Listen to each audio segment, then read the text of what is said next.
tahimik na isla ng Barangay Naburos sa bayan ng Balyangaw sa Misamis Occidental. Gabi-gabing binabasag ng ingay. Lagi mo!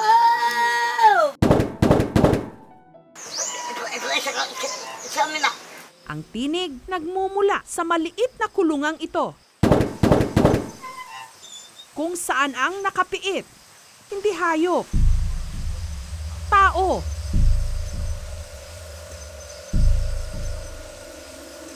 Papa, how many years ago this Lord never did?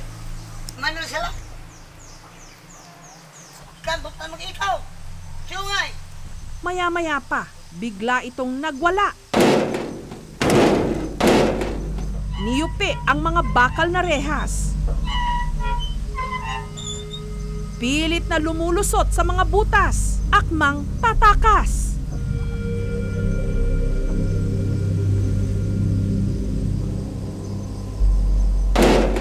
Magdukdok sa iyang balay, dayon magpika din na siyang singgit-singgit.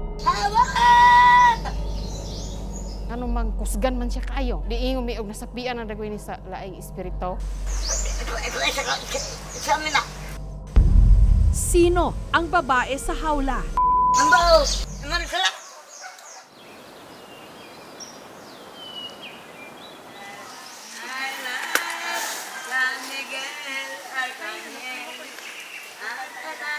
Very handsome boy, and I love you, I love. Kilalang kilala ng magkapatid na Jenilyn at Jenny, ang babaeng nakakulong. Siya lang naman ang sarili nilang ina, si Nanay Nida. Hindi niya tunay na pangalan, 74 anyos. Ang Ginoo anak kaninyo, o anak po kanako. Ang kulungan ng kanilang ina, halos kalahating oras ang layo kung lalakarin mula sa bahay ni na Jenny. Araw-araw niya itong dinadalhan ng damit at pagkain. Sa plastic na lang daw niya inilalagay ang pagkain ng ina. Malimit daw kasi, binabasag nito ang plato. Araw-araw ko yung ginagawa pag-aalaga ng mama ko. Para ako nag-aalaga na ika-apat kong anak.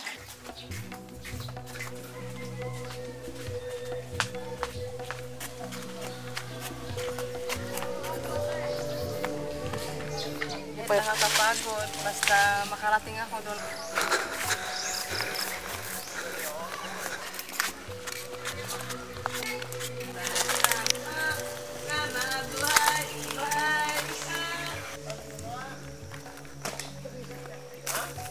Gatas? Ako nag-obang wala ng puto. Good na Sige na, Lili. Pinapaliguan ni Jenny ang kanyang ina mula sa labas ng kulungan nito.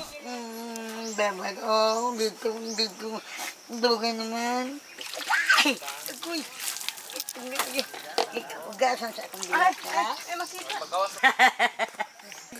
Malamig. Dili. Ayaw, dili, inana. Kuha mo din na. As in, tulog. Sige. Araw-araw akong pumupunta dito na mag-aalaga sa kanya.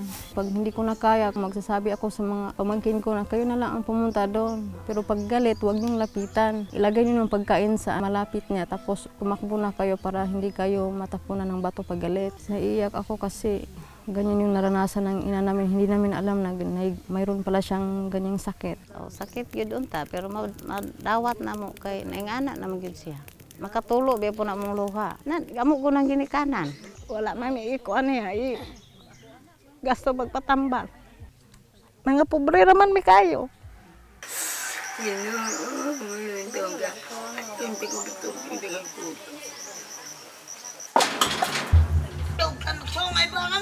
Malimit daw magwala ang kanilang ina. Hoy! Mga ba?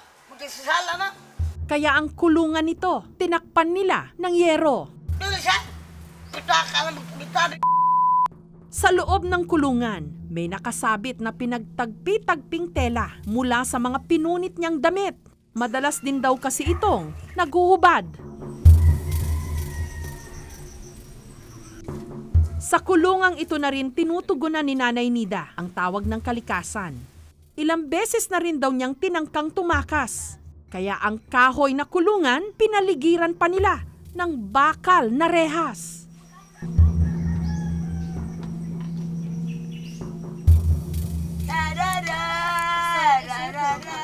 Masakit din. Pero makatakas rin siya dyan eh. Wala nang silbi ng ganyan na ginagawa namin na kulungan. Kahit anong gagawin na masisira niya, makalabas. Bago pa lang niya nakalabas dyan eh. Mahal, kaning dagat ko, balik Pero bakit nga ba siya humantong sa ganito? Bakit siya kinailangang ikulong ng sarili pa naman niyang mga anak? Isa raw noong ulirang ina si Nanay Nida sa 7 nitong anak. Mahirap lang talaga kami noon. Hindi ako masyadong hirapan nila kasi ako ang pinakabunso. Masarap mag-alaga ng anak. Tapos sa bahay lang siya, mga trabaho doon siya ang gumagawa. Tapos mayroon din siyang maliit na tindahan.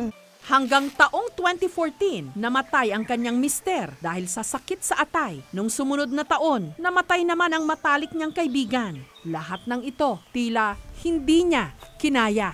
Pagkamatay ato yung best friend, naimukalit lang siya o papatay-patay siya. Dayon, murag makuratan me. Namingon to ako ang igsoon nga. Naunsa day na si mama. Nah, giuhat ko anak ganiha, bali na kong hilak-hilak kay wala na mo ginhawa. Day pagka-oran-oran mukalit dayog bahak-hak. Walang doktor sa isla. 6 na oras ang biyahe sa pinakamalapit na ospital. Kaya hindi na nila mapacheck up si Nanay Nida. Pansin na lang namin na sumisigaw siya. Tapos marami ang pinagsasabi niya dito sa mga kapitbahay namin nga sira ulo, sira ulo.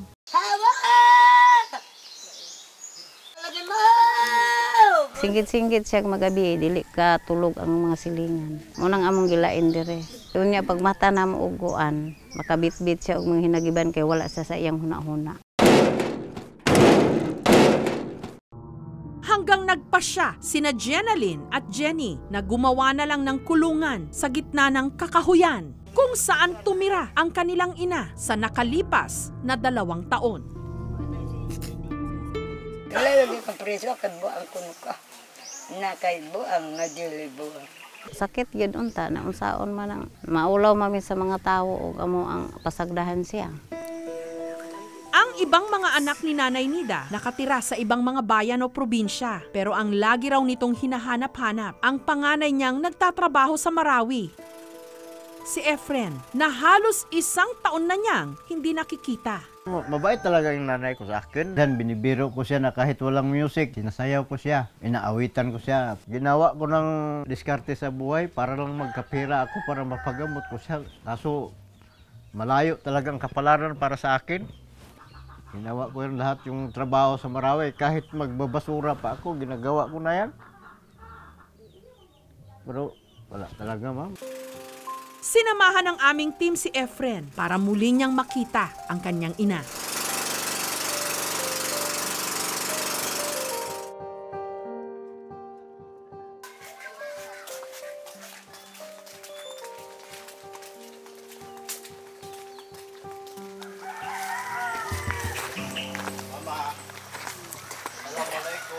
Man, ako dalang manok ni mo, Mau. Manok, kaon kag manok no, lechon mo itong gingon ni mo. Dara, Mau. Agay, lambit kayo ni Ma, kay gikan ni Marawi, giluto ng Linda. Nangamusta sa Linda ni mo? Kailan ka aning pinsan ni akong kuya? Efren, ang imong kinamagwangan, ang pinangga ni mo anak. Babaero. Babaero. Ma, I love you. Mahal na mahal kita. Hanggang lukas. Umiyak na lang ako kasi di ko mapigilan yung sarili ko. Bakit nagkaganon yung nanay ko? Talagang mahal-mahal ko siya. I love you, Ma.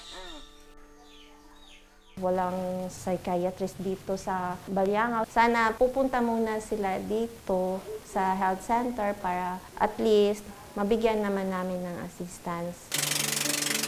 Samantala, sa pakikipag-ugnayan namin sa Municipal Health Office ng Baliangaw, si Nanay Nida sa wakas makakalaya sa kanyang kulungan. Yun nga lang, pagbukas pa lang ng selda, Mama, talaga. bigla itong nagwala. Hawa! Manlugok mo. Ngalandag ko. Hawa lagi mo! Budrak bro! Kailan ka sa upahal? Ang bao! Bili ka lang yung Ayaw! Inom sa daan! sagol anak. Inom sa daan? Inom sa...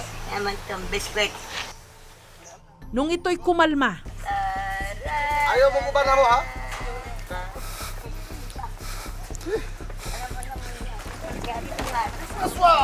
isinakay siya sa bangka patawid sa bayan ng Balyangaw. Ay, busing ka periyon eh. Wala. Salagyan po ng ano ha? Like this? Sige po, diretso po. Sakay po. Sige po, diretso po. Sakay.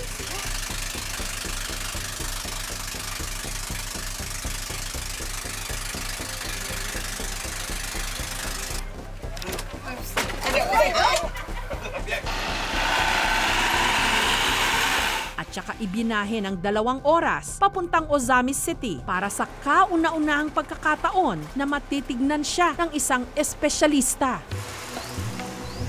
Ayon sa doktor, ang sakit sa pag-iisip ni Nanay Nida Sa kanyang manifestation, it's more on schizophrenia.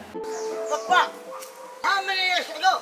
Disclose me already. Sa mood disorder naman, meron talagang mga emotion na hindi mo mapipigil. So naging violent ka, parang manic state ba? Hindi mo makontrol yung emotion mo.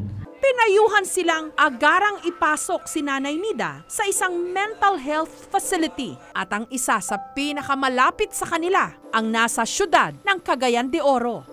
Samantala, sinagot na ng local government unit ng Balyangaw at ng aming programa ang unang 2 buwang gamutan ni Nanay Nida. Pangmatagalang medikasyon ang kailangan niya. Nung Biyernes, nadala na si Nanay Nida sa mental health facility sa Cagayan de Oro City. Sa case niya, madali naman po siya kasi for 3 days lang malaki na po ang improvement niya for the medication. Ang nagiging concern kasi ng family members kalimitan ay yung behavior ng pasyente. Ganun ang nagiging paraan ng ibang mga kamag-anak, kinukulong nila, which is hindi siya makataong paraan. Ang pananaw nila is ang taong may kondisyon sa isip ay hindi na pwedeng makapagtrabaho, hindi na pwedeng magkaroon ng asawa o magkaroon ng maayos na buhay, na hindi naman totoo. Kasi pwede namang gamutin yung mga taong may kondisyon sa isip.